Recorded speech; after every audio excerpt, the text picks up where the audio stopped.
Why don't I have to exercise? Well, exercise may be good for you for a lot of different reasons. And I'm not saying that it's not. I'm just pointing out that one thing we've never been able to demonstrate is that you could lose weight exercising. And the answer has always been fairly obvious. If you asked somebody 50 years ago what the result was of going for a long hike or a run or playing 18 holes of golf or a couple of sets of tennis, they would have said you work up an appetite. Right. That's what exercise does. It makes you work up an appetite. You get hungry.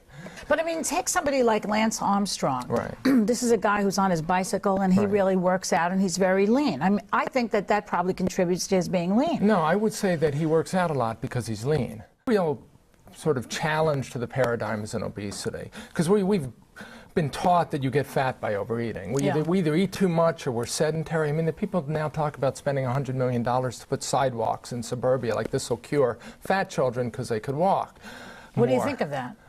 I think it's inane, frankly. It's inane? Because that's not why they're fat. They're not fat because they're sedentary. They're fat because their bodies are now being told to store calories as fat. Why? Because obesity is a disorder of excess fat accumulation. Yeah. You have too much fat. So you look at what regulates the fat tissue. And that was worked out in the 50s and 60s. Okay. And what regulates fat tissues is this hormone insulin. This is, in 2007, the American Heart Association, the American College of Sports Medicine put together their physical activity guidelines.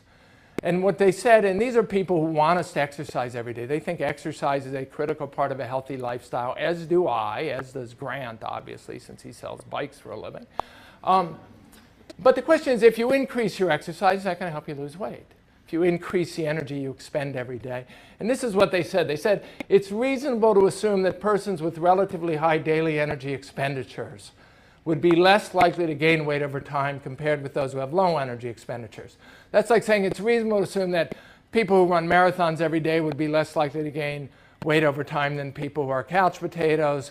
And to that they said, so far data to support this hypothesis are not particularly compelling.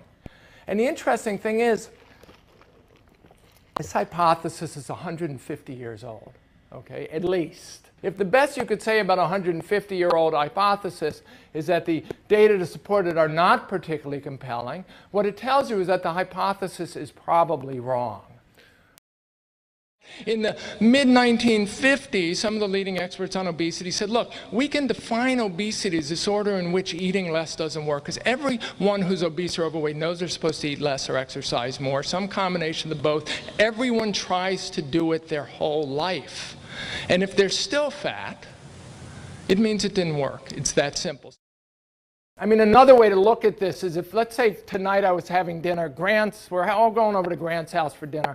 I have the 5 finalists from Top Chef are coming over to Grant's house and they're going to cook the tastiest 12-course meal you ever had in your life. And there's going to be enormous portions of food, and I want you to come hungry, okay?